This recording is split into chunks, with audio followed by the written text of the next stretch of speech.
কি বলে বেরিয়েছিল? আমার মেয়ে ছিল, হুম, আমার মেয়েকে বলেছে তো নানির দরজায় দাঁড়িয়ে আছে, একটা কুরবান বলে ঘর মামা আছে আমাদের, হুম, ওই ওর মা শরীর খারাপ, দেখতে যাবো। হুম, দিয়ে ওখান থেকে ওই চলে গেছে।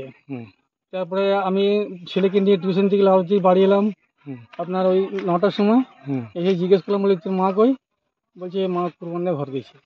আমি কুরবানের মেজো ভাইকে ফোন লাগালাম, হুম, বলছি না আমাদের বাড়ি আসে নাই, মা এখানে নাই, মা আমরাই আছি।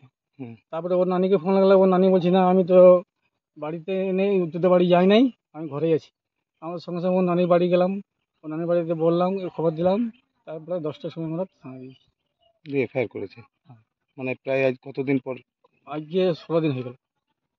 কি নাম ছিল আলিয়া বেবি আপনার? নাম? শেখ গিয়াসুদ্দিন। কোথায় বাড়ি আপনার? আমার হয়েছিল? এই 1.5 বছর আগে একটা এফআইআর হয়েছিল।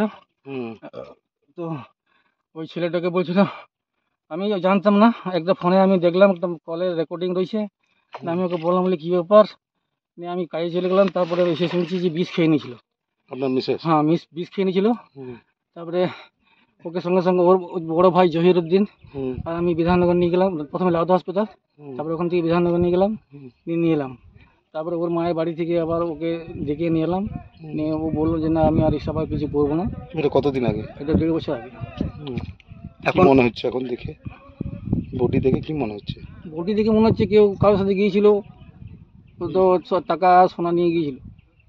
তার মানে তারাই কি ঘটনা ঘটিয়ে দিয়েছে? হ্যাঁ।